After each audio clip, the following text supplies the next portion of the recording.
Hey everyone, this is Beardo in the flesh for a change. It's been a while since I've done sort of a face-to-face kind of a video.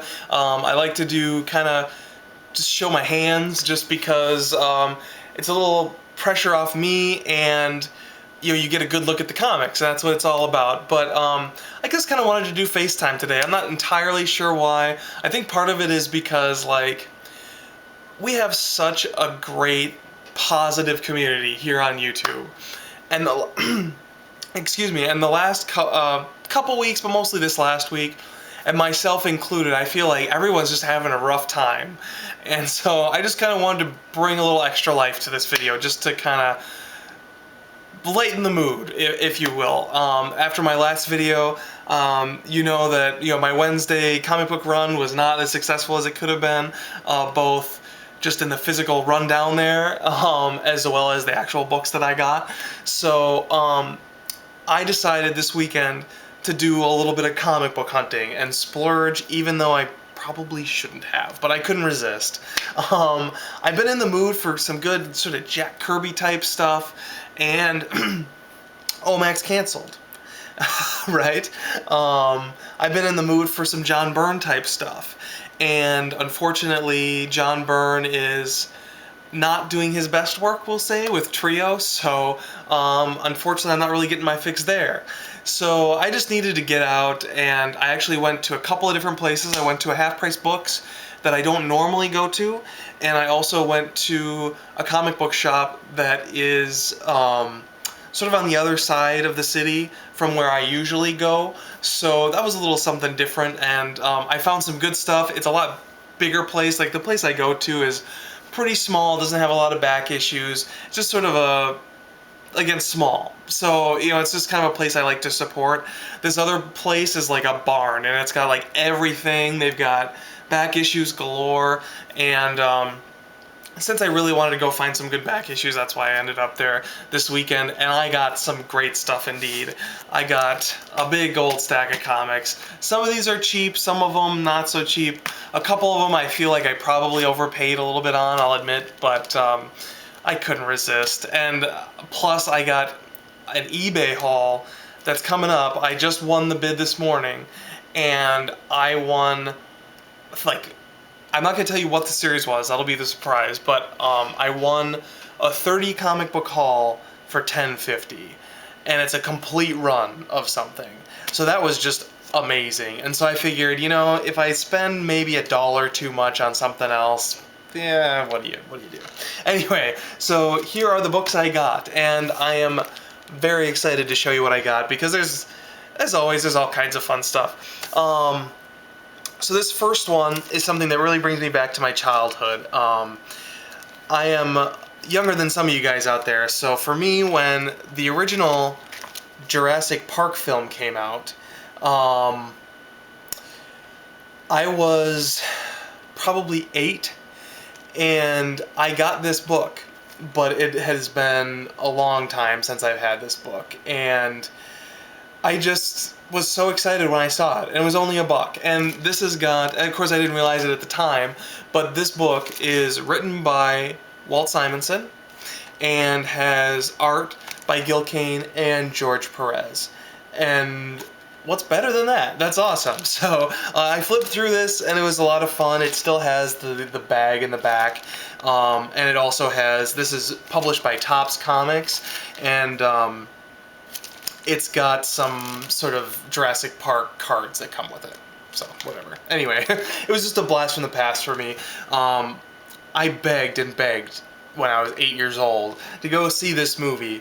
And, of course, there's some pretty serious, the lawyer dies and he's, bit in half, basically, right? So there's a lot of controversial kid stuff in this movie, but I managed to convince my parents to let me go because I just love dinosaurs. I mean, who doesn't love dinosaurs when they're 8?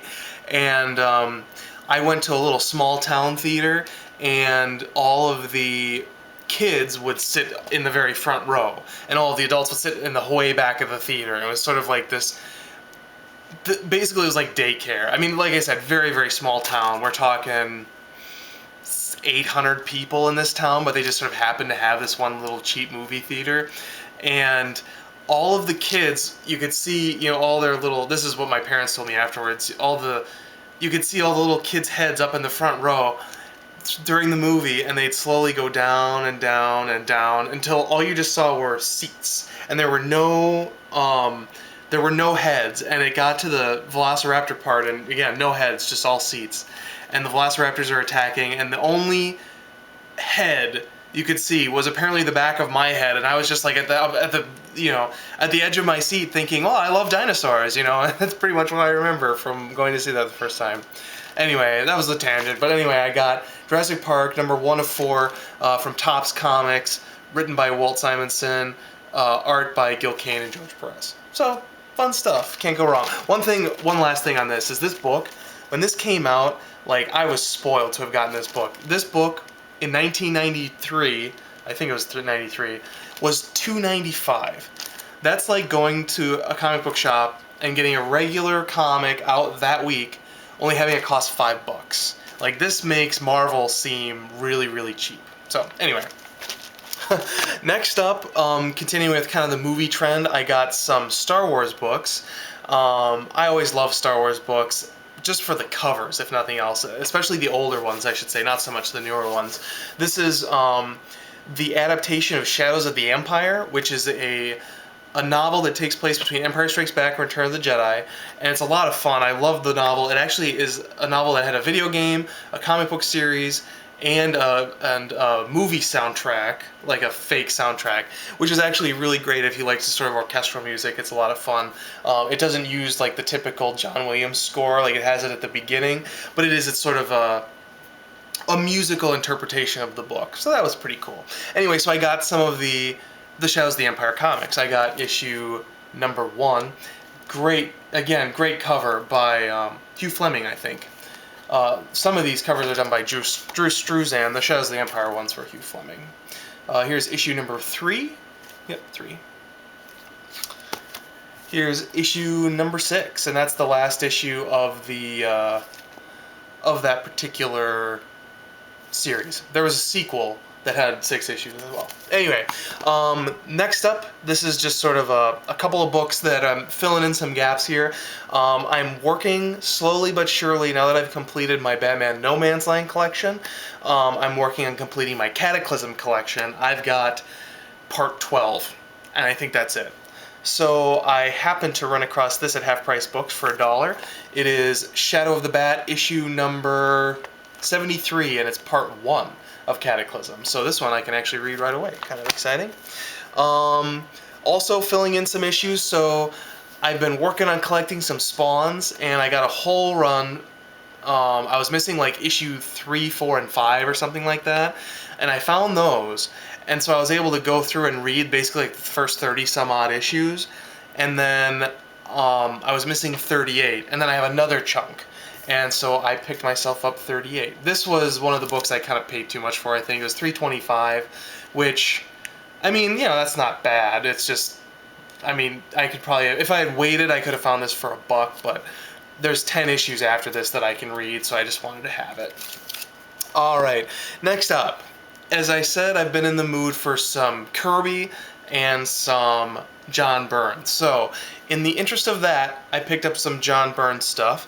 I've never read The Man of Steel, and I don't know if that's a good thing or a bad thing, but I've heard good things about this, so I'm excited to check it out. I got issue 1 for $1.